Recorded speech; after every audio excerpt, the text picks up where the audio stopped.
জাতীয় সঙ্গীত পরিবর্তন করতে হবে। এর কারণ হচ্ছে রবীন্দ্রনাথ ঠাকুর বাংলাদেশকে কেন্দ্র করে এই জাতীয় সঙ্গীত তিনি লেখেনি। আপনি ইতিহাস থেকে দেখবেন বাংলাদেশ স্বাধীন হওয়ার অনেক আগেই এই গানটা তিনি লিখেছেন। সো বোঝা যায় যে এই গানটা বাংলাদেশকে উদ্দেশ্য করে লেখা হয়নি। এবং এই জাতীয় সঙ্গীতের কথাগুলো যারা বিশ্বাস করে নেবে তাদের ঈমান থাকবে না, প্রত্যেকটা মানুষ কাফের হয়ে যাবে। ইসলামের দৃষ্টিকোণে এই গানটার মধ্যে রয়েছে শিরিক। আপনি একটু লক্ষ্য করে দেখেন, পৃথিবীর একমাত্র আমরাই সেই জাতি যাদের দেশের জাতীয় সঙ্গীতে তাদের দেশের নাম নাই। আপনি একটু ভারতের জাতীয় সঙ্গীতের দিকে তাকান, দেখবেন তারা জায়া হিন্দ বলে গানটা গাওয়া শুরু করে। পাকিস্তানেও সেম লেভেল, বিশ্বের প্রত্যেকটা দেশে তাদের দেশের নাম ওই দেশের জাতীয় সঙ্গীতে থাকে। বাংলাদেশ একমাত্র কপাল পোড়া দেশ যেই দেশের জাতীয় সঙ্গীতে সেই দেশের নাম নাই। এই সঙ্গীতটাকে এক শ্রেণীর বাম আর রামেরা দেখলাম এটা পরিবর্তন করতে চায় না। তারা বলে এটা পরিবর্তন করা যাবে না, এটা খুব স্পর্শকাতর বিষয়। আমি প্রশ্ন রাখতে চাই, এইটা কি কোনো কোরআনের আয়াত?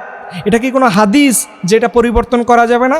এর মূল উদ্দেশ্য হলো এই গান যেমন করে গোলামি শিখিয়েছে, আর এক শ্রেণীর কপাল পোড়া এই বাঙালি মানুষ আছে যারা চায় সারা জীবন ভারতের গোলাম হয়ে থাকার জন্য। আমি এর জন্য তীব্রভাবে নিন্দা জানাচ্ছি এবং আমি আমার ছাত্র তরুণ ছাত্র সমাজকে প্রত্যেককে উদাত্ত আহ্বান জানাবো, বাংলাদেশ নতুন করে যে সংস্কার হচ্ছে এই সংস্কারের সবচেয়েতে এখন মোস্ট ইম্পর্টেন্ট একটি বিষয় হলো জাতীয় সঙ্গীত পরিবর্তন করতে হবে। এই সঙ্গীত দিয়ে বাংলাদেশ কখনো তার স্বাধীনতার সেই স্বাদ সে হৃদয়ে ধারণ করতে পারবে না। দূরের দেশের একটা কবি সে লিখলো সেই গান অনেক আগে, সেইটা আমরা চালিয়ে দিচ্ছি আমাদের দেশের জাতীয় গান হিসেবে। আমাদের দেশে কাজী নজরুলের গান নাই? কাজী নজরুলের কত দামি দামি গান আছে, এইগুলোর একটাকে জাতীয় সঙ্গীত হিসাবে এই সময়ের সবচেয়ে বড় দাবি যে এইটাকে সংযোজন করা হয় যেন।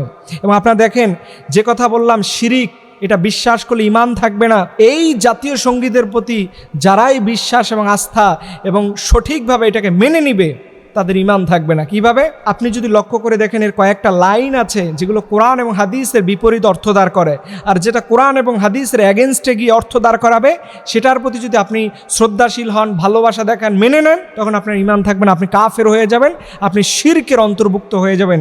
কারণ আল্লাহ সুবহানাহু ওয়া তাআলা বলে, ইন্না শিরকা লাযুলমুন আযীম, খবরদার, শিরিক হচ্ছে মারাত্মক গুনাহ, শিরিক হচ্ছে কবিরা গুনাহ। এটার প্রতি বিশ্বাস করলে ঈমানের বিন্দু মাত্র আপনার থাকবে না। এই সঙ্গীত যারা আমাদের দেশে চাপিয়ে দিয়েছে, আমরা ঘৃণা ভরে এটাকে এখন প্রত্যাখ্যান করব। আমরা এই দেশের জাতীয় সঙ্গীত হিসাবে এটা দেখতে চাই না। আমরা নতুন করে আমাদের দেশের কোনো কবিকে সামনে রেখে তার লেখা একটি ইসলামিক ভাবধারার এবং আল্লাহর উপরে বিশ্বাস এবং আস্থার উপরে ভাবধারার এরকম একটা গানকে নতুন করে যেন বাংলাদেশের আল্লাহ রাব্বুল আলামিন যেন আমাদের সবাইকে এই গানকে প্রত্যাখ্যান করা তৌফিক দান করে এবং এই গানের যে শিরকি কথাগুলো আছে এইগুলো থেকে যেন আমাদের সবাইকে হেফাজত করে। সবাই বলুন আমিন।